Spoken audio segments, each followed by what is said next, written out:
This is Action Sports Jax First and 10 Training Camp, sponsored by Farah & Farah, the exclusive personal injury law firm of the Jaguars. I mean, training camp will feel like training camp every year, especially here with the heat, but it's training camp. Training camp, training camp, training camp. Day 2 of the books. Hey, it's not mundane and boring just yet. Still fresh. But also this is the time you get exaggerated storylines, so we won't do that. There's not a major headline coming out of Thursday morning session. And like I told you last night, that's a good thing. Hey, everyone, I'm Brent Martineau, and this is First and 10 Training Camp. The offense always catches everyone's attention. We get it. But if you look at the Jags, the low-hanging fruit of the season is being average on defense, and that could be enough to win some games after last year's mess.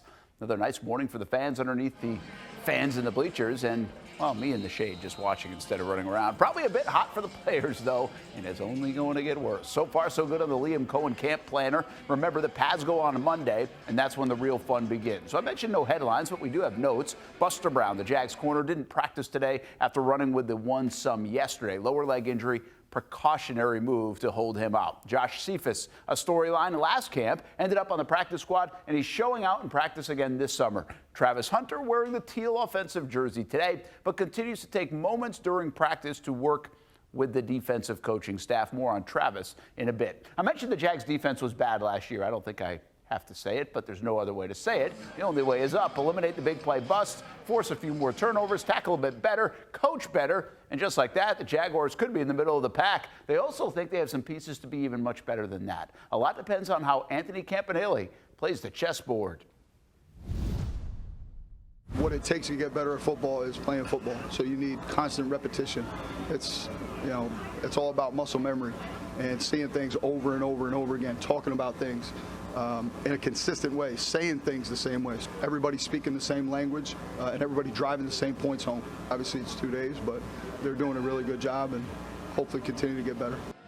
Remember, Coach Camp in his first season as the NFL defensive coordinator, too, but he does have plenty of experience in the league and on that side of the ball. Team coverage with Action Sports Jax tonight. Olivia Tassley catches up with Dyami Brown in a bit, but let's stay on the defensive side of the ball with Action Sports Jax's Marcel Robinson.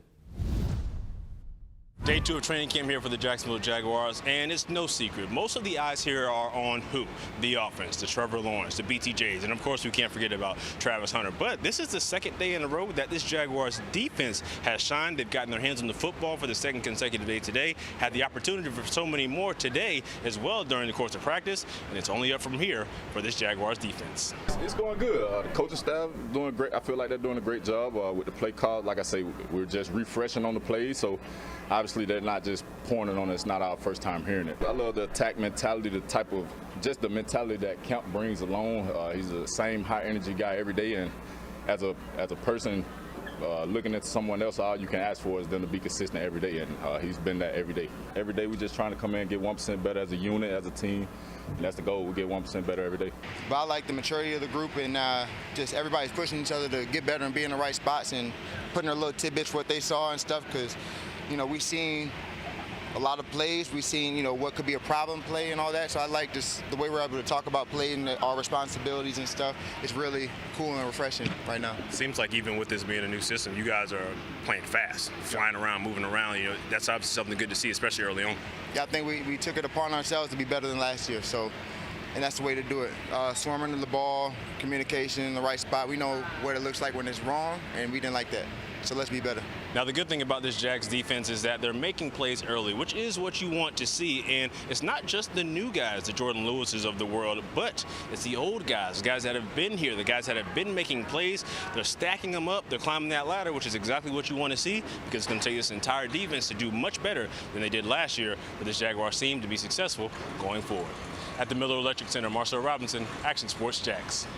Well, that includes Josh Hines-Allen, one of the Jaguar stars on defense. He needs to be. He's getting paid like that, and he was last year again because he was just named the top 100 player from last season. He comes in at number 63. Josh believes he can be the best defensive player in the league, so we'll see if he can climb in the rankings next year. Anyone who goes out to training camp right now to watch usually sets their eyes on number 12 pretty early in the experience. Travis Hunter is an experience, and that is only going to be more entertaining as this goes. The Jaguars haven't hid from the idea of playing him on both sides of the ball. They have a very detailed plan in camp, one that even will evolve and did evolve from the spring. Every moment, every minute that he is in the building, it is accounted for, and trying to make sure that we maximize, his time, our time, so that we can ultimately get the best outcome. Liam's done an unbelievable job with that. He is like down to the second with all that. It's honestly, it's impressive to watch because he does a great job of communicating with us, when he's going to be with us, when he's going to be meeting with us, when we're going to have time on the field. They've done a great job planning everything out. The reality is nobody in the league is being asked to do what Travis Hunter is doing this training camp. One of the under-the-radar players on offense could really be a big help. Our discussion with Dyami Brown coming up next. And you got to love these moments at camp. Trevor Lawrence getting a moment with the family, including 6-month-old Shay. He told me this week she's got some teeth now and sleeping well, so that's good for mom and dad. You're watching Action Sports Jacks, 1st and 10, Training Camp. Sponsored by Farah & Farah, the exclusive personal injury law firm of the Jaguars. You couldn't get a better situation, if you're a defensive player than we have here, getting the opportunity to play against great players every day. So they really are. It's a great group. It's a special group of guys. The Jaguars corners against the Jaguars wide receivers. The fun matchups of training camp to watch. Travis Hunter, of course, on both sides of those battles. Welcome back to 1st and 10 training camp. I'm Brent Martineau. That wide receiver room for the Jaguars could be a lot of fun. Brian Thomas Jr. has a chance to go back-to-back big seasons for the first time since Jimmy Smith made a habit of it in a Jags uniform. Travis Hunter adds a lot of spice to the Jags offense, but don't forget about number 5. Dyami Brown is the Jaguars' third option at wideout, but he will be top of mind for Liam Cohen and Trevor Lawrence. Brown is entering year number 5 in the NFL, coming off a tremendous crunch time run in Washington last season. The Jaguars are making a wager that he's just getting started, and they signed him to a 1-year, $10 million deal this offseason. Action Sports Jacks, Olivia Tasley, catching up with the pass catcher. I feel good. Just coming in and being able to have the opportunity to come out here and play another season is amazing. So I feel good. I know OTAs is really when you're learning the playbook, you're learning the routes, the cadence, and all that, and then training camp is when things should start to become second nature. Do you feel like that's happening for you guys? Oh yeah, most definitely. I think we come in, we've been a little bit more fluent than how we were in OTAs. We have a little bit more understanding, and we kind of know our operation as far as what we want to do, and just keeping it simple and going out there and playing. Now that you've had time under your belts with Brian Thomas Jr., Travis Hunter, even Parker Washington, and even the rookies with Singer and Pancol, do you feel like this is one of the deepest threat wide receiver rooms you've been a part of? Oh yeah, for sure.